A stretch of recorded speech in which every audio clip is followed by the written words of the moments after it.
और किसी साधक ने भी कहा है कि त्याग विषय रस रंगा,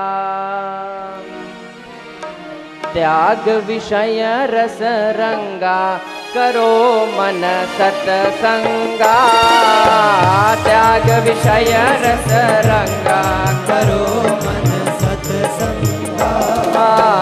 त्याग विषय रस रंगा, करो मन सत्संगा। त्याग विषय सत्संगा, करो मन सत्संगा। सत्संगा मन सत्संगा, सत्संगा मन सत्संगा। ओ सत्संगा मन सत्संगा, सत्संगा मन सत्संगा। त्याग विषय रस रंगा, करो मन सत्संगा। त्याग विषय सत्संगा, करो मन सत्संगा। त्याग विषय रस रंगा, करो मन सत्संगा। त्याग विषय रस रंगा, करो मन सत्संगा।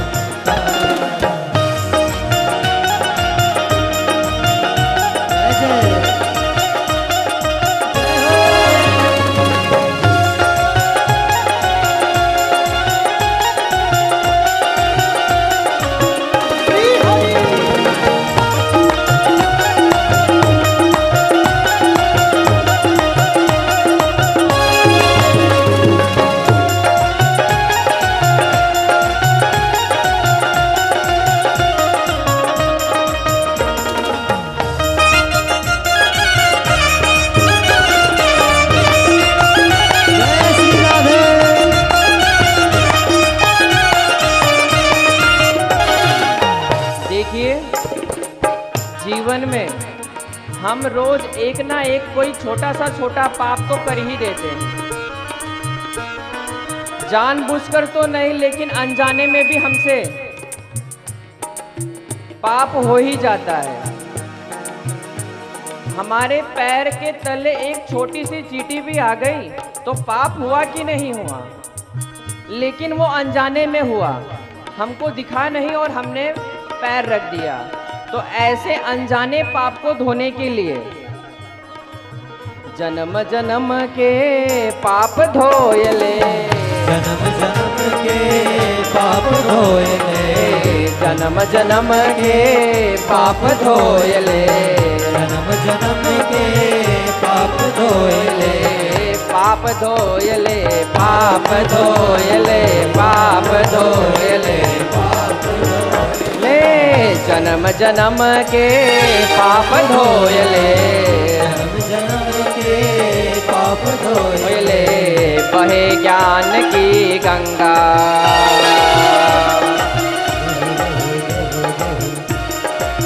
बहे ज्ञान की गंगा, करो मन सत्संगा। बहे ज्ञान की गंगा, करो मन सत्संगा। त्याग विषय रस रंगा, करो मन सत्संगा। त्याग विषय सत्संगा, करो मन सत्संगा।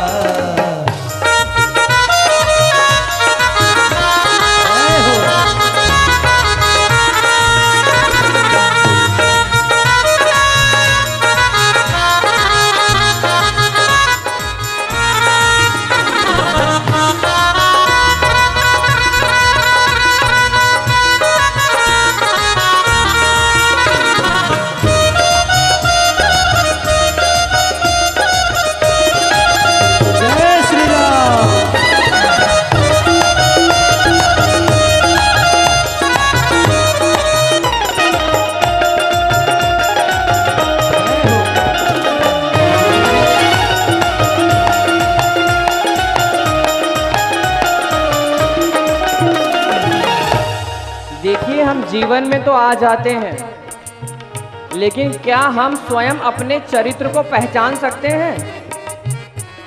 क्या हम अपने स्वरूप को जान सकते हैं?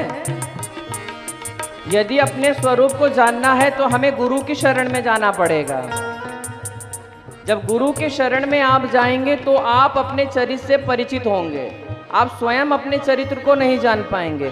इसलिए यहाँ साधक भी कहते हैं, सतगुरु से निज रूप जान ले, सतगुरु से निज रूप जान ले, सतगुरु से निज रूप जान ले, सतगुरु से निज रूप जान ले, रूप जान निज रूप जान ले, रूप जान निज रूप जान ले, सतगुरु से निज रूप जान ले, सतगुरु से निज रूप जान ले, यह चोला पचरंगा, यह चोला पचरंगा, करो मन सतसंगा, यह चोला पचरंगा, करो मन सतसंगा, त्याग विषय रस रंगा, करो मन सतसंगा, त्याग विषय रस रंगा, करो मन सतसंगा।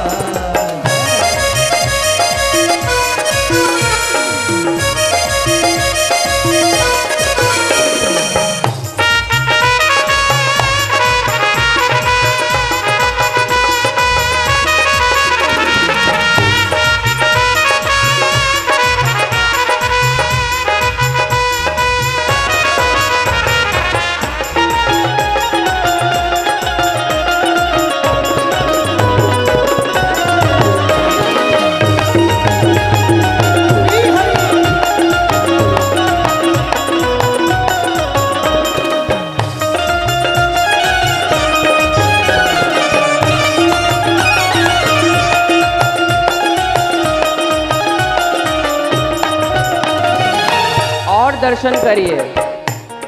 हम दिन रात तो कुछ और ही बोलते रहते हैं, बोलना हमें कुछ रहता है लेकिन बोलते कुछ हैं। जब हमें श्री सीताराम सीताराम बोलना है तो हम जग की चर्चा करने लगते हैं, जग को जगते रहते हैं। क्या उससे आप भवसागर से पार होंगे? नहीं होंगे।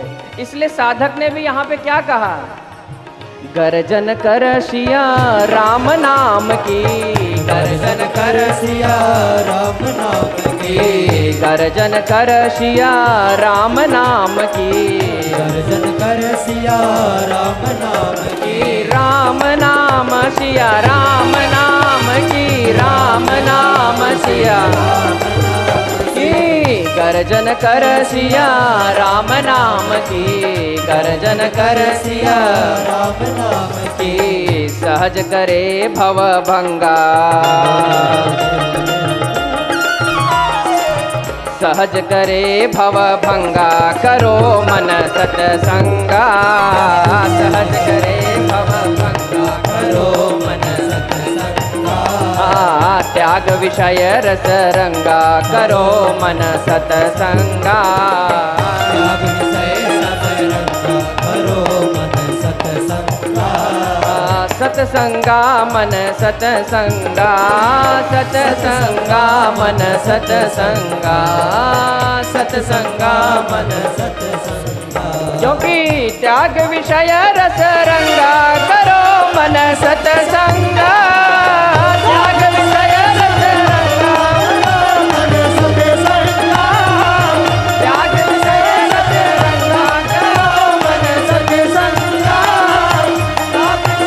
रस रंगा, करो मन सतसंगा, त्याग विषय रस रंगा, करो मन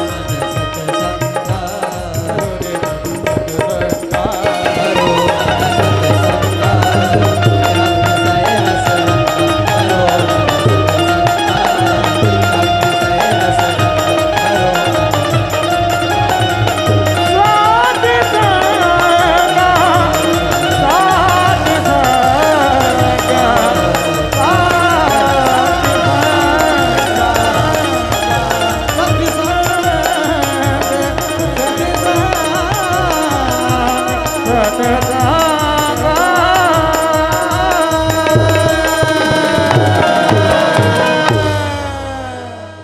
त्याग विषय रस रंगा, करो मन सतसंगा,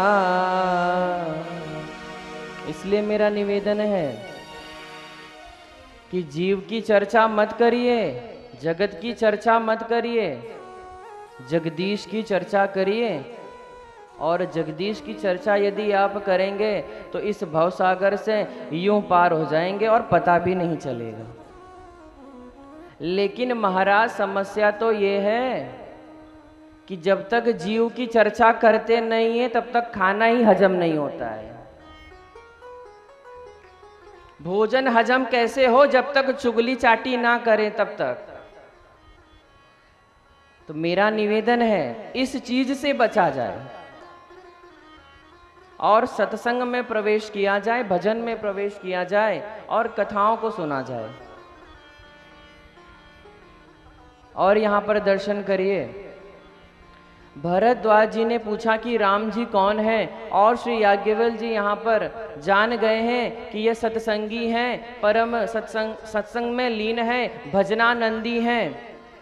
और फिर यहाँ पर श्री याज्ञवल्क्य जी कथा को प्रारंभ करते हैं और बाबा भी लिखते हैं कि एक बार त्रेता जुग माही, शंभु गए कुंभज ऋषि पाही। एक बार त्रेता जुग माही, शंभु गए कुंभज ऋषि पाही। संग सती जग जननी भवानी, पूजहि ऋषि अखिलेश्वर जानी। संग सती जग जननी भवानी, पूजहि ऋषि अखिलेश्वर जानी। राम कथा मुनि बरज बखानी, राम कथा मुनि बरज बखानी। सोनी महेश परम सुख मानी। राम कथा मुनि बरज बखानी, सोनी महेश परम सुख मानी। श्री राम जय राम जय जय राम, श्री राम जय राम जय जय राम, श्री राम जय राम जय जय राम, श्री राम जय राम जय जय राम। यहाँ पर बाबा ने क्या लिखा कि एक बार त्रेता जुग माही। त्रेता युग का समय है और उसी त्रेता युग में मेरे राघव सरकार का भी प्राकट्य हुआ है। और उसी त्रेता युग में शंभु गए कुंभज ऋषि पाही। जो विश्व के सबसे ऊंचे आसन पर विराजमान है, वो आज कथा सुनने के लिए कैलाश से उतरकर नीचे आ रहे हैं कुंभज ऋषि के पास। क्यों आ रहे हैं? कथा सुनने के लिए। अब आप विचार करिए कि जो इतने ऊंचे आसन पर विराजमान है, वो राम कथा सुनने के लिए धरती पर उतर कर आ रहे हैं, तो हम मनुष्य क्या हैं? लेकिन फिर भी लोग आने में हिचकिचाते हैं कथा सुनने के लिए। भोलेनाथ जी वहां से उतर कर आ रहे हैं और यहां दर्शन करिएगा, अकेले नहीं आए हैं। संग सती जग जननी भवानी। क्या कहा कि भोलेनाथ जी अकेले नहीं आ रहे हैं, सती मैया को साथ में लेकर आ रहे हैं। और कथा सुनने की सार्थकता भी यही है। और मानो भोलेनाथ जी यहाँ उपदेश दे रहे हैं, हम सभी को संदेश दे रहे हैं कि जब भी आप सत्संग में जाएं, जब भी आप भजन में जाएं, कभी भी आप कथा सुनने जाएं, यदि दाम्पत्य जीवन है तो पति और पत्नी साथ में कथा सुनने जाएं। भोलेनाथ जी अकेले भी जा सकते थे कथा में, लेकिन नहीं। यहाँ पे हमारे लिए उपदेश है कि कथाओं को हमेशा अपने परिवारजनों के साथ मिलकर सुनना चाहिए। और यहाँ भोलेनाथ जी गए हैं माँ सती को लेकर। अब यहाँ दर्शन करिए, कैलाश से जब भोलेनाथ जी चले हैं और भोलेनाथ जी जब आ रहे हैं धरती पर, तो सती मैया के मन में सिर्फ एक प्रश्न है कि हम क्यों कथा सुने। रचि महेश निज मानस राखा। जब मेरे पति ने स्वयं मानस जी को लिखा है, श्री रामचरित मानस जी की रचना जब मेरे हस्बैंड ने की है, मेरे पति देव ने की है, तो मैं क्यों कथा सुनूं। और आज की विडंबना भी यही है, मन में यही प्रश्न है कि हम कथा क्यों सुने। अब यहाँ दर्शन करिए, सती मैया के मन में भी यही संदेह कि हम कथा क्यों सुने। और तब तक तो ठीक, जब नीचे आई और जब पता चला कि कुंभज ऋषि के पास, तो सती मैया के मन में भी यही प्रश्न कि भला ये कुंभार मुझे क्या कथा सुनाएगा। मटके बनाने से फुर्सत मिलेगी तब तो ये कथा सुनाएंगे, कथा बाँचेंगे। लेकिन मैं एक बात निवेदन कर दूं कि कुंभार ही एक ऐसे होते हैं जो सागर के जल को गागर में भरकर पिलाते हैं। क्या आप जाकर सागर में जल पी सकते हैं? लेकिन नहीं, यदि कुंभार नहीं होते तो क्या हमको गागर में भरकर कोई पिलाता? तो असली कथावाचक तो कुंभार हैं, जो इस राम कथा रूपी सागर को अपने गागर में भरकर आज भोलेनाथ जी को सुनाएंगे। और सती मैया के मन में यही संदेह है कि भला ये कुंभार क्या ही कथा सुनाएंगे, इनसे क्या मैं कथा सुनूंगी। और मन में जब यह संदेह हो जाएगा, यह प्रश्न खड़ा हो जाएगा कि वहां जाने पर क्या ही कथा बोलेंगे, क्या ही कथा सुनाएंगे, वहां जाकर क्या ही होगा, तो याद रखिएगा, आप आकर बैठ भी जाएंगे तो कथा का कभी आपके मानस में नहीं उतरेगा। और जो गति सती मैया की होगी अभी कथा ना सुनने से, वो स्मरण रखिएगा। अब यहां पे सती मैया को संशय है कि ये क्या ही कथा सुनाएंगे। अब सती मैया आई तो हैं और अगस्त जी कथा को वाच रहे हैं, सुना रहे हैं। और यहाँ पे दर्शन करिए, सती मैया बैठी हैं लेकिन उनका ध्यान नहीं है। और ध्यान ना होने से यहाँ पर बाबा ने क्या किया कि सुनी महेश परम सुख मानी। साथ में तो आई थी संग सती जग जननी भवानी, साथ में तो मैया आई थी ना, तो क्या शिव शंकर भगवान ने कथा सुनी? यहां पर बाबा ने भी स्पष्ट किया है कि जो कथा नहीं सुनता है, श्रोता में से उनका नाम भी हटा दिया जाता है। और यहां पर सिर्फ यही लिखा कि सुनी महेश परम सुख मानी। और कथा को सुनने के बाद भोलेनाथ जी आनंद में आ गए। कुछ दिन वहां बीता है और कुछ दिन बाद वहां से चलते हैं, दक्षिणा प्रदान करते हैं, राम जी की भक्ति प्रदान करते हैं। और एक सार्थकता और है, यदि आप कथा सुन रहे हैं तो भगवान ने जितनी सामर्थ्य दी हो आपको, आप उस कथा में अवश्य दान करें, तब जाके कथा का जो पुण्य फल है वो आपको मिलेगा। और यहाँ भोलेनाथ जी ने भी दक्षिणा प्रदान की है, दक्षिणा देते हैं, राम जी की भक्ति प्रदान करते हैं और फिर वहां से चलते हैं। और वहां से चल रहे हैं, वही त्रेता युग का समय है जिस समय मेरे राघव सरकार का अवतार हुआ है।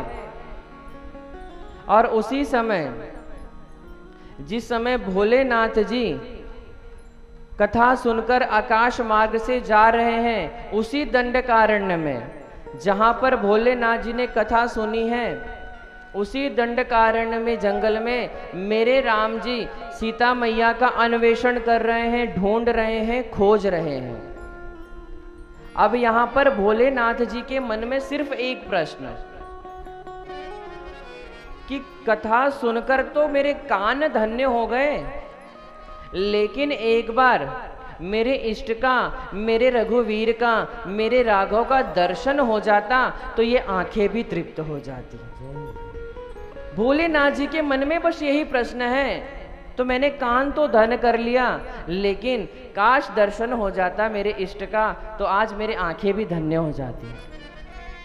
अभी यहाँ पे मैं आपसे निवेदन करूं कि एक अमुक का बच्चा बहुत सुंदर है, बहुत दिव्य छवि है, तो आपके मन में तुरंत ये प्रश्न खड़ा होगा कि महाराज जी इतना बोल रहे हैं तो एक बार हम भी देख लेते वो बालक है कैसा।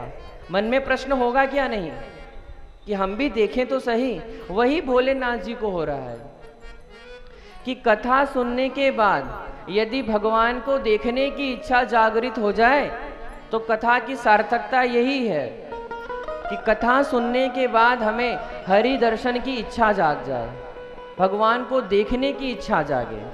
और आज भोलेनाथ जी यही विचार करते हुए आकाश मार्ग से जा रहे हैं और उसी दंडकारण्य के ऊपर मेरे भोलेनाथ जी हैं और नीचे मेरे राघव सरकार जानकी मैया का अन्वेषण कर रहे हैं।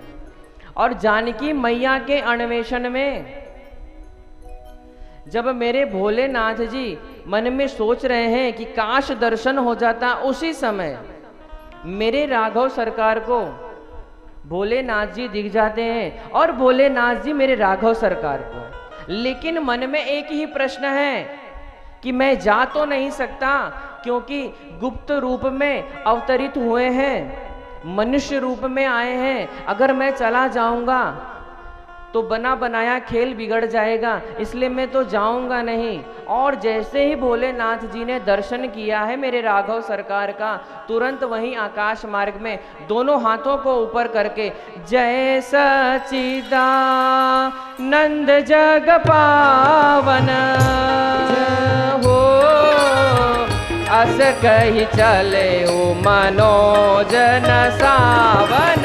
राम सिया राम जय जय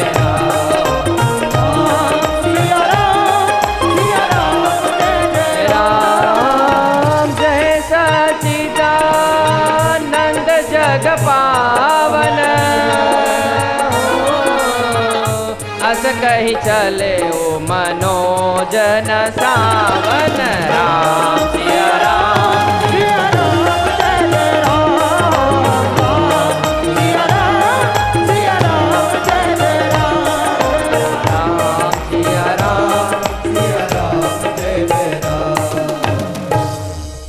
तुरंत ही अपने दोनों हाथों को ऊपर करते हैं, जय सच्चिदानंद भगवान की, जय सच्चिदानंद भगवान की, तुरंत जय जयकार करने लगते हैं। अब यहाँ दर्शन करिए पुनः।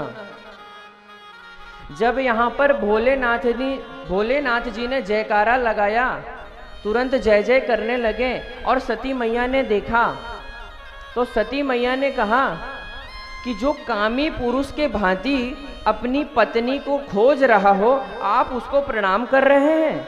कौन है ये कौन है, किसको आप प्रणाम कर रहे हैं? फिर वहां पर भोलेनाथ जी ने कहा, अरे देवी यही तो राम है, यही तो परम ब्रह्म है, परमात्मा है, जगदीश है, यही तो मेरे इष्ट हैं। प्रणाम करिए देवी, जिनकी कथा हम सुनने गए थे ये वही तो हैं। अब यदि कथा सुनी होती तो क्या यह प्रश्न मन में होता कि ये परमात्मा नहीं है, परम ब्रह्म नहीं है? भोलेनाथ जी ने लाख समझाया कि देवी प्रणाम करिए, यही इष्ट है मेरे, यही तो राघव सरकार हैं, ये कोई साधारण जीव नहीं है, ये तो जगदीश है, परमात्मा है, परम ब्रह्म है। लेकिन देवी तो नहीं मानी। अब यहां पर दर्शन करिएगा। यहां पर एक व्यवहारिक बात मैं निवेदन करूं, यदि कोई अपना एक बार, दो बार, तीन बार भी समझाने पर ना समझे तो चौथी बार अपने आप को समझा लेना चाहिए। कि अब इनको समझाने से कोई लाभ नहीं है। और यहां भोलेनाथ जी ने भी लाख प्रयास किया कि देवी प्रणाम करिए, ये कोई जीव नहीं है, जगदीश है, ये कोई साधारण मनुष्य नहीं है। लेकिन देवी ने तो नहीं माना। और जब देवी ने नहीं माना तो भोलेनाथ जी के मन में सिर्फ एक ही प्रश्न है कि होई हई सोई जो राम रचि राखा, होई हई सोई जो राम रचि राखा, को करि तरक बढ़ावे शाखा, को करि तरक बढ़ावे शाखा, होई हई सोई जो राम रचि राखा,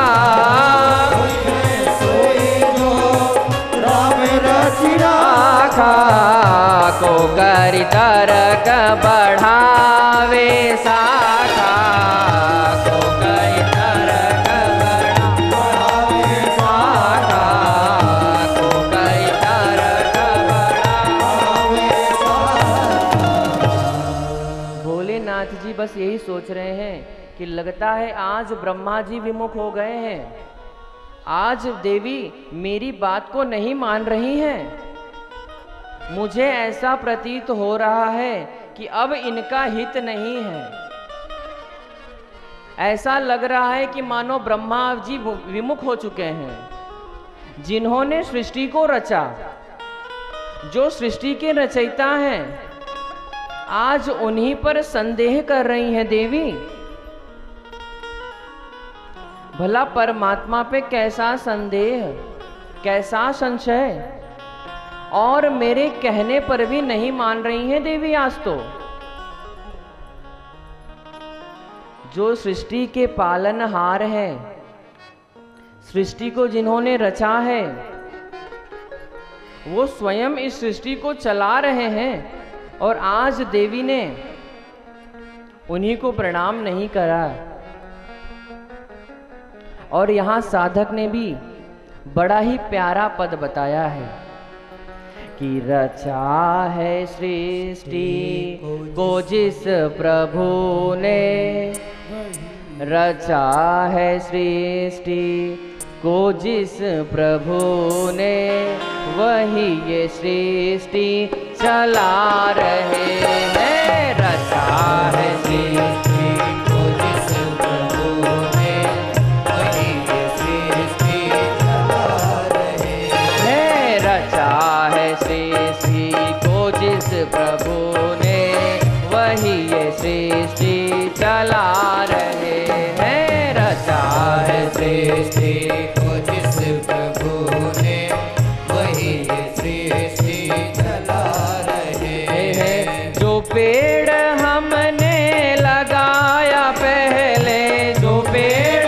हमने लगाया पहले, जो पेड़ हमने लगाया पहले, जो पेड़ हमने लगाया पहले, उसी का फल हम अब पा रहे हैं। रचा है सृष्टि को जिस प्रभु ने, वही ये सृष्टि चला रहे हैं। रचा है सृष्टि को जिस प्रभु ने, वही ये सृष्टि चला रहे हैं।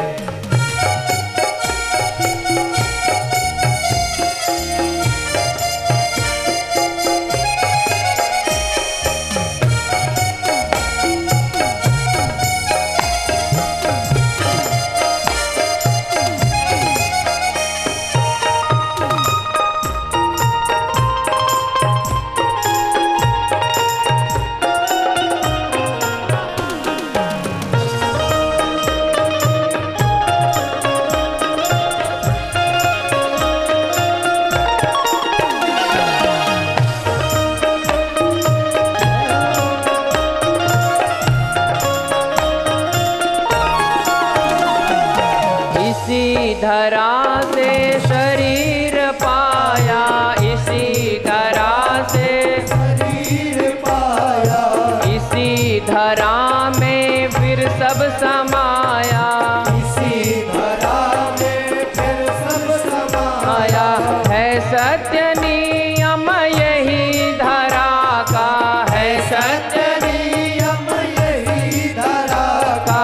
एक आ रहे और एक जा रहे हैं, रचा है सृष्टि को जिस प्रभु ने, वही ये सृष्टि चला रहे हैं। रचा है सृष्टि को जिस प्रभु ने, वही ये सृष्टि चला रहे हैं।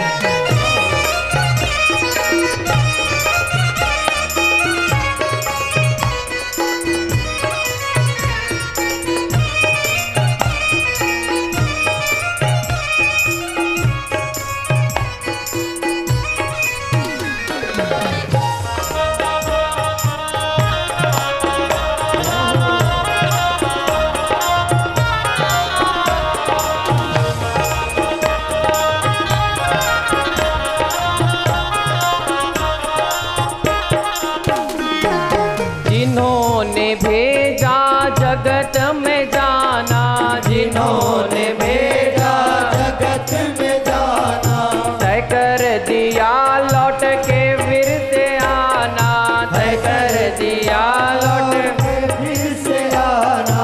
जो भेजने वाले हैं यहाँ पे, जो भेजने वाले हैं यहाँ पे, वही फिर वापस बुला रहे हैं। रचा है सृष्टि को जिस प्रभु ने, वही ये सृष्टि चला रहे हैं। रचा है सृष्टि को जिस प्रभु ने, वही ये सृष्टि चला रहे हैं। रचा है सृष्टि को जिस प्रभु ने, वही ये सृष्टि चला रहे हैं। रचा है सृष्टि को जिस प्रभु ने, वही ये सृष्टि चला रहे हैं, वही ये सृष्टि चला रहे हैं, वही ये सृष्टि चला रहे हैं, वही ये सृष्टि चला रहे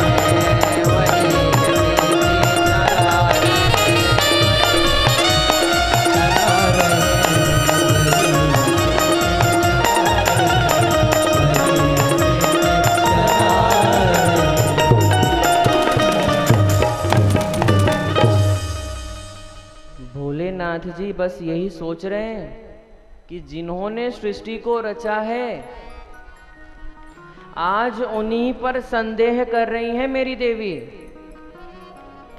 इतना समझाने पर भी नहीं मान रही हैं देवी। और भोलेनाथ जी ने जब प्रयास किया और देवी नहीं मानी, तो भोलेनाथ जी ने भी कह दिया कि यदि आपको इतना संदेह है, यदि आपको जानना है कि परम ब्रह्म है या नहीं, अपने मिथ्या को यदि दूर करना है, तो आप जाइए परीक्षा ले आइए। इसमें कोई संशय नहीं, आप जाइए परीक्षा ले आइए। जो तुम्हारे मन अति संदेह हो, जो तुम्हारे मन अति संदेह हो, जो तुम्हारे मन अति संदेह हो, जो तुम्हारे मन अति संदेह हो, तो किन जाई परीक्षा ले हो, तो किन जाई परीक्षा ले हो, तो किन जाई परीक्षा ले हो, तो किन जाई परीक्षा ले हो। भोलेनाथ जी ने भी कहा कि यदि आपके मन में इतना संदेह है, तो आप जाइए देवी परीक्षा ले आइए। और परीक्षा लेने जा रही हैं। लेकिन यहाँ पर भोलेनाथ जी ने कहा कि जिनकी परीक्षा आप लेने जा रही हैं, वो कोई साधारण जीव नहीं है, वो जगदीश हैं, परम ब्रह्म परमात्मा है। तनिक विचार करके, तनिक होशियारी से परीक्षा करिएगा। अब यहाँ पर देवी निकल तो जाती हैं, और भोलेनाथ जी वहीं पे वट वृक्ष के नीचे बैठ जाते हैं। और देवी निकल तो जा रही हैं, लेकिन देवी ये सोच रही हैं कि परीक्षा लूं कैसे। बहुत विचार किया, बहुत कुछ सोचने के बाद उनको कुछ भी नहीं सूझा। पुनि पुनि हृदय विचार करी, धरि सीता कर रो। आगे होई चली पंथ तेहि, जेहि आवत नर भो। इतना विचार करने के बाद भी सती मैया ने मां जानकी का ही रूप ले लिया कि जो अपनी पत्नी को खोज रहे हैं, क्यों ना उन्हीं का रूप ले लिया जाए। यदि जीव होंगे तो दौड़ते हुए मेरे पास आएंगे, परीक्षण हो जाएगा। अब देवी यहां चली तो गई हैं, अब यहां दर्शन करिए। जानकी मैया मेरे राघव सरकार के सदैव पीछे चलती हैं, और यहां आज सती मैया जिन्होंने जानकी मैया का रूप लिया है, वो राघव सरकार के आगे आगे चलने लगी। अब एक व्यवहारिक बात मैं निवेदन करूं कि हम मुखौटा लगाकर किसी का रूप तो ले सकते हैं, किसी के फेस को तो हम ले सकते हैं, लेकिन क्या उसके आचरण को अपने अंदर समाविष्ट कर सकते हैं? क्या किसी के बिहेवियर को हम ले सकते हैं? आज तो ऐसी टेक्नोलॉजी है, बड़े बड़े पार्लर हैं कि आप दूसरों का चेहरा तो लगा सकते हैं, लेकिन उसके आचरण को नहीं ले सकते। और यहां पर सती मैया भी फंस गई हैं। जानकी मैया का रूप तो ले लिया, लेकिन उनके आचरण से परिचित ही नहीं थी कि राघव सरकार के सदैव पीछे चलती हैं जानकी मैया, और सती जी तो आगे आगे चलने लगी हैं। और जब आगे आगे चलने लगी हैं तो यहाँ राम जी की दृष्टि पहले नहीं पड़ी है, फिर किसकी दृष्टि पड़ी कि लक्ष्मण दीख उमा कृत वेशा। लक्ष्मण दीख उमा कृत वेशा, लक्ष्मण दीख उमा कृत वेशा, लक्ष्मण दीख उमा कृत वेशा। चकित भय भ्रम हृदय विशेषा, चकित भय भ्रम हृदय विशेषा, चकित भय भ्रम हृदय विशेषा। पहली दृष्टि किसकी पड़ी कि लक्ष्मण दीख उमा कृत वेशा। लक्ष्मण जी की दृष्टि पहले पड़ी है और देखते ही पहचान गए, भ्रमित हो गए तुरंत कि ये तो असली भाभी नहीं है, ये नकली भाभी हैं, ये तो सती जी हैं। अब यहां दर्शन करिए। लक्ष्मण जी ने देखा, फिर भी जानकी मैया जब आगे गई राघव सरकार के पास, और राघव सरकार के पास जाते ही सती मैया जब खड़ी हुई हैं, तो राघव सरकार ने जब देखा और तुरंत फिर क्या किया कि जोरी पान प्रभु कीन्ह प्रणामो, जोरी पान प्रभु कीन्ह प्रणामो। पिता समेत लीन निज नामो, पिता समेत लीन निज नामो। जोरी पान प्रभु कीन्ह प्रणाम। तुरंत ही राघव सरकार हाथ जोड़कर प्रणाम किया और अपने पिता के साथ नाम बताया है कि मैं दशरथ नंदन राम। अब यहां दर्शन करिए, मानव राघव सरकार तो सब कुछ जान रहे हैं कि आज देवी मेरी परीक्षा लेने आई हैं, और परीक्षा लेने जब हम भी, स्वाभाविक बात है, जब हम भी एग्जामिनेशन हॉल में परीक्षा देने जाते हैं तो मेन गेट पे जो सुपरवाइजर होते हैं वो हमारे हॉल टिकट देखते हैं। तो हॉल टिकट में क्या होता है, हमारे नाम के साथ हमारे पिताजी का नाम ऐड होता है। तो मानो राघव सरकार भी जान रहे हैं कि आज देवी परीक्षा लेने आई है तो क्यों ना अपना नाम मैं हॉल टिकट के अकॉर्डिंग बताऊं। तो तुरंत ही वहां पर अपने नाम को बताते हैं कि मैं दशरथ नंदन राम देवी में प्रणाम करता हूं। और प्रणाम किया, फिर भी देवी को यह नहीं भान हुआ। फिर तुरंत भोलेनाथ जी कह देते हैं कि मैया जंगल बहुत घना है, मेरे भोले भंडारी जी किधर है। और जैसे ही बोला तुरंत सती मैया के जमीन पे तो खिसक गई और तुरंत पीछे दौड़ गई हैं, तुरंत पीछे हट के दौड़ गई और तुरंत वहां से चली जाती हैं सती मैया। और पुनः जब लौटकर भोलेनाथ जी के पास आती हैं और जब भोलेनाथ जी ने पुनः प्रश्न किया कि देवी ले आई परीक्षा, कौन सी परीक्षा ली?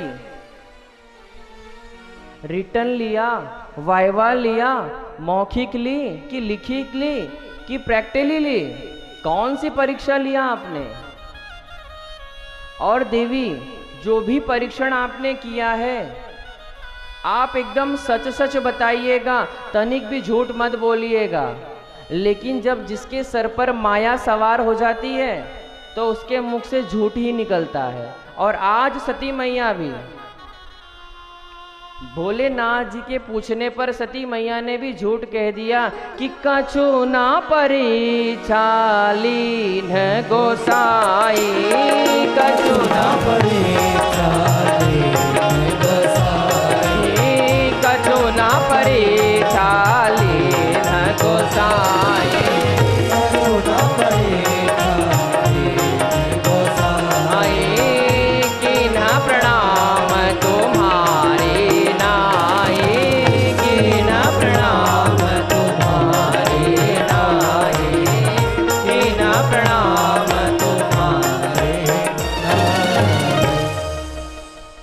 आज सती मैया ने भी झूठ बोल दिया कि कछु ना परीक्षा लीन गोसाई। मैंने कोई परीक्षण नहीं किया, मैंने कोई परीक्षा नहीं ली। जैसे आपने प्रणाम किया तो मैंने सोचा मैं भी प्रणाम कर लूं। आपने ऊपर से प्रणाम किया, मैं नीचे जाकर पास जाकर प्रणाम कर लिया। अब शंकर भगवान के मन में यह प्रश्न है कि मेरे बताने पर जब इन्होंने प्रणाम नहीं किया, इतना मैंने समझाया कि ये जीव नहीं जगदीश हैं, देवी प्रणाम करिए, तब तो इन्होंने प्रणाम नहीं किया और अभी बता रही हैं कि मैं प्रणाम करके आई हूं। और तुरंत ही शंकर भगवान ध्यान में जाते हैं। ध्यान में जाते ही सारे चरित्र को देखते हैं, सारी जो भी लीलाएं हुई सबको देखते हैं। और फिर देखने के बाद बस मन में एक ही भाव आता है कि आज देवी ने मेरे इष्ट से, मेरे रघुवीर से इतनी कठोर परीक्षा, मेरी मां का ही रूप धारण कर लिया मेरी पत्नी ने। अब इस तन तो सती जी से मेरा भेंट है ही नहीं। और यही संकल्प भोलेनाथ जी ने कर लिया है कि अब इस तन तो सती जी से मेरा भेंट नहीं है। और फिर भोलेनाथ जी और सती मैया वहां से चले जाते हैं। अब यहां दर्शन करिए, भोलेनाथ जी ने एक शब्द भी नहीं कहा, सब कुछ सुनते हुए वहां से चले जाते हैं। अब देवी के मन में यह प्रश्न तो है कि कुछ तो बात अवश्य है कि भोलेनाथ जी कुछ बोल नहीं रहे हैं, बोल कुछ नहीं रहे हैं, लेकिन कोई बात तो अवश्य है। और यहां पर दर्शन करिए,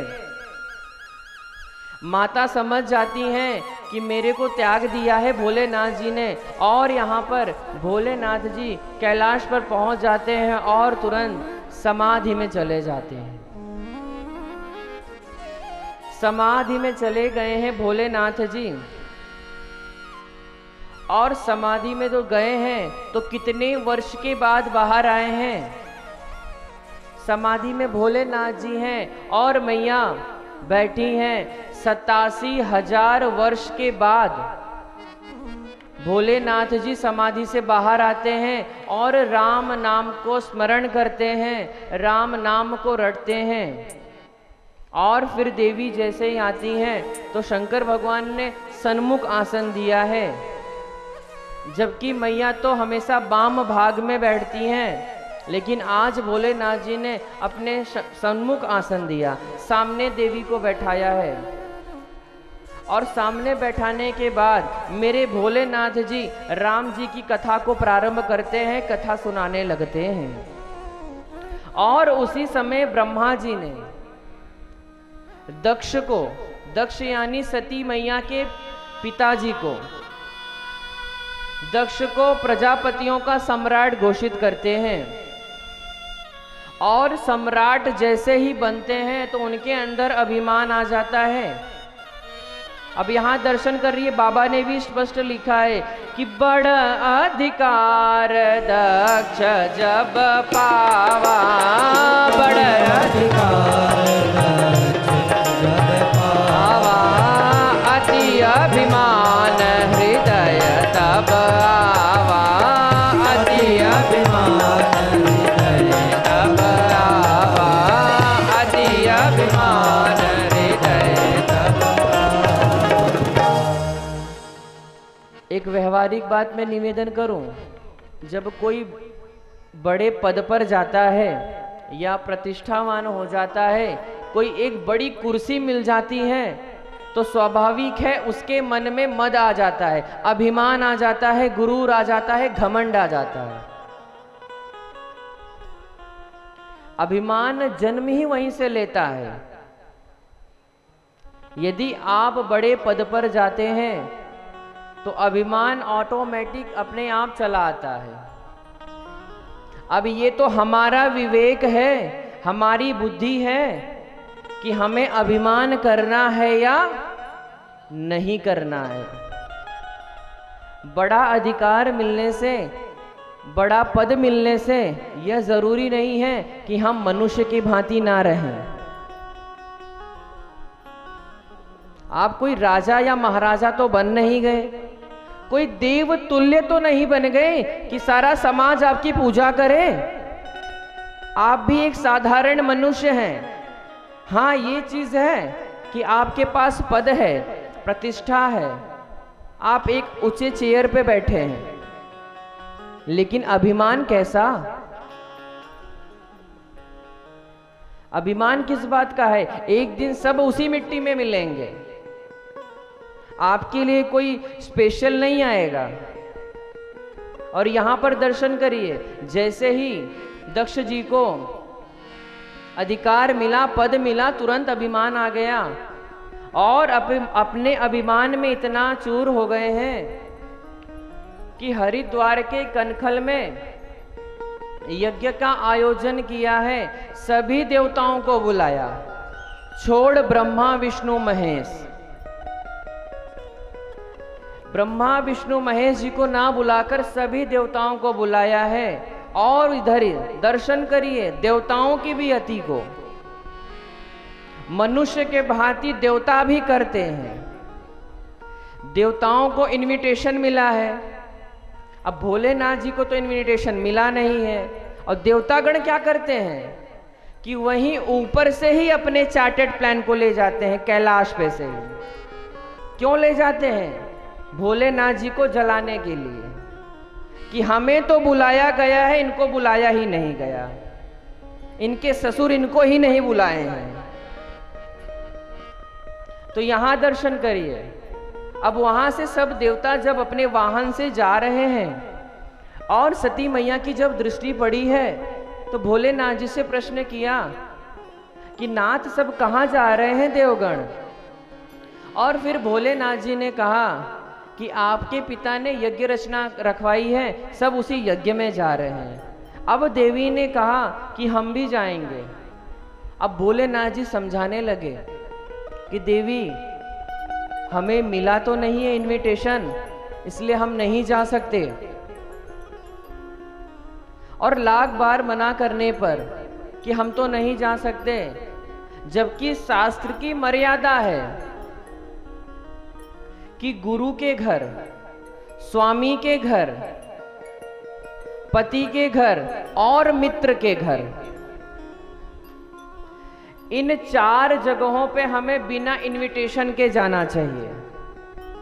तो देवी ने भी प्रश्न किया कि पिता के घर तो हम जा सकते हैं बिना इनविटेशन के, लेकिन यहाँ पर भोलेनाथ जी ने समझाया कि यदि हमें नीचा दिखाने के लिए कोई हमें ना बुला रहा हो तो वहां जाने से हमारा लाभ नहीं है, आप देवी मत जाइए।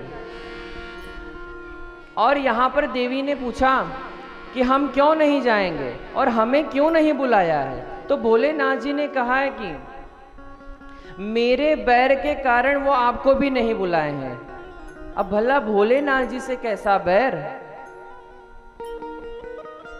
और भोलेनाथ जी ने सारी कथा को बताया है कि किस कारण से बैर हुआ है।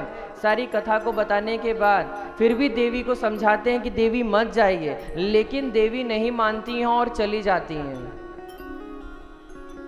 और जब देवी जाती हैं यहाँ से तो 2 गणों को साथ में भोलेनाथ जी ने भेजा है, और जैसे ही देवी का प्रवेश हो रहा है पिताजी के भवन में, तो वहां की स्थिति क्या है वो भी दर्शन करिए।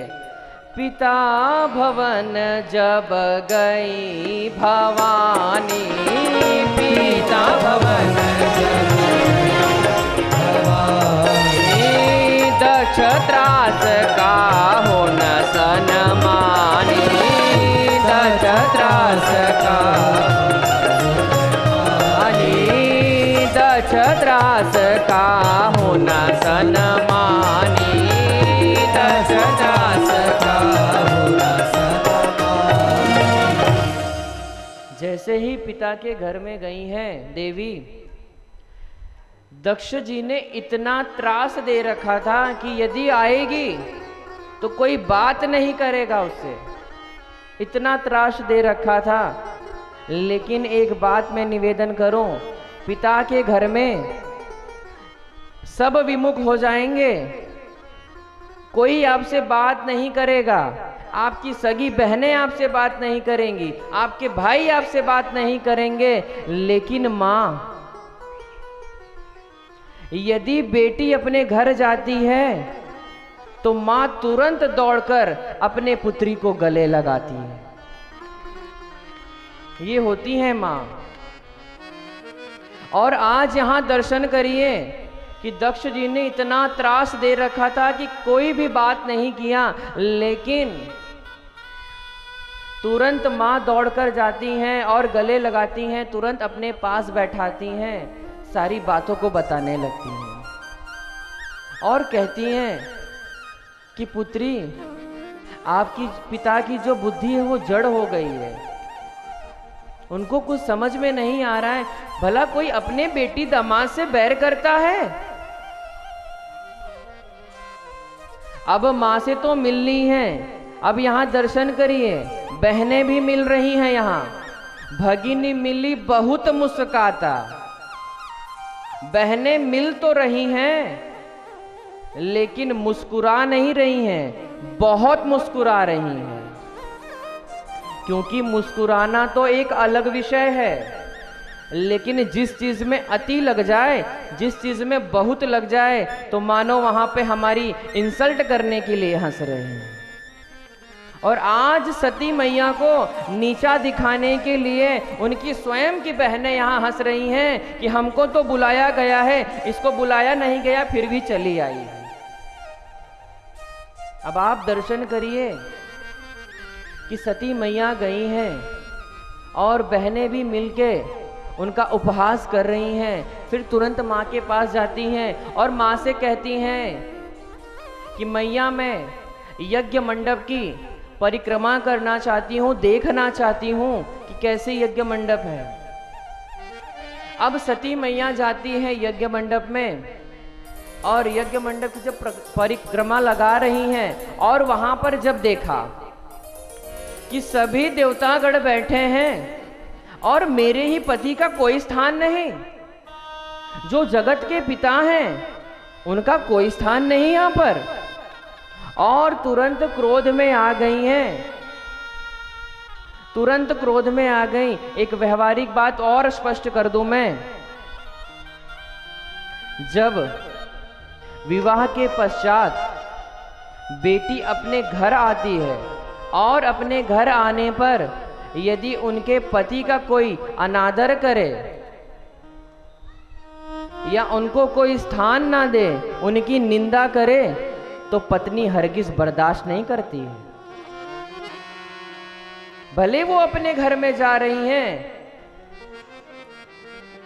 और आज यही स्थिति हो गई। सती मैया ने जब देखा कि मेरे पति का कोई स्थान नहीं, और तुरंत क्रोध में आ जाती हैं कि सुनो सभासद, जितने भी देवगण यहां बैठे हैं, जितने भी ऋषिगण यहां बैठे हैं, जिसने भी मेरे पति की निंदा की है अथवा तो सुनी है, उसका कोई लाभ नहीं होगा और इस यज्ञ का भी विध्वंस होकर रहेगा। जिसने भी मेरी पति की निंदा की है उसकी जिह्वा कट जाएगी। इतना क्रोध में आ जाती हैं, इतना क्रोध में आ जाती हैं, और अपने दाएं पैर के अंगुष्ठ से अग्नि को प्रज्वलित करती हैं, और अग्नि को प्रज्वलित करते ही उसी में स्वयं जलकर भस्म हो जाती हैं। अस कही जोग अग्नि तनु जारा, अस कही जोग अग्नि तनु जारा, सकल मत धारा, सकल स्वयं पधारा,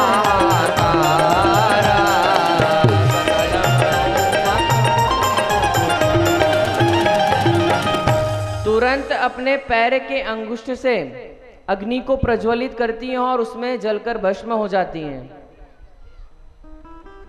और जब भस्म होती हैं, जलती हैं, जो दो गण आए थे, दो गण तुरंत ही जो यज्ञ मंडप है, यज्ञशाला है, उसको विध्वंस करने लगते हैं। और फिर नारद जी ने तुरंत भोलेनाथ जी से कहा है, और भोलेनाथ जी इतने क्रोध में आ गए कि अपनी जटा में से एक जटा निकालकर पटकते हैं और तुरंत वीरभद्र पैदा हो जाते हैं। जैसे ही वीरभद्र प्रकट हुए हैं, तुरंत उनको भेजा है और पूरे युद्ध का जितना भी वहां पर आयोजन था, यज्ञ मंडप का पूरा विध्वंस कर देते हैं। और इतना ही नहीं, दक्ष जी के भी सर को तोड़ देते हैं, मुंडी को तोड़ देते हैं। अब यहां दर्शन करिए, सती मैया ने मरते समय सिर्फ और सिर्फ एक शब्द कहा है और तुरंत वहां पर राम जी को प्रणाम करने लगती हैं। तुरंत उनके चरणों में अनुराग उमड़ आता है और सिर्फ एक बात कहती हैं कि सती मरत हरि सन बरु मांगा, सती मरत हरि सन बरु मांगा, जन्म जन्म शिव पद अनुरागा, जन्म जन्म शिव पद अनुरागा, जन्म जन्म शिव पद अनुरागा। सिर्फ हरि जी से एक ही वरदान मांगा कि सती मरत हरि सन बरु मांगा, और जन्म जन्म शिव पद अनुरागा। सिर्फ एक ही चीज मांगा कि मैं जन्म जन्मांतर तक सिर्फ भोले भंडारी जी की ही पत्नी बनूं, उनकी ही धर्म पत्नी बनूं। अब यहाँ पर दर्शन करिए, श्री हरि जी जब वहाँ पर आते हैं और जब देवी से पूछते हैं कि इस जन्म में तो आप दक्ष की बेटी हैं, क्या अगला जन्म में भी आप दक्ष की बेटी बनना चाहेंगी? और तुरंत सती मैया ने कहा कि मैं दक्ष की बेटी तो नहीं बनना चाहूँगी, आप मुझे जड़ की बेटी बना देना, आप मुझे पत्थर की बेटी बना देना, लेकिन मैं इस दक्ष की बेटी तो नहीं बनूंगी। और इसी कारण से तेहि कारण हिमगिरि गृह जाई, तेहि कारण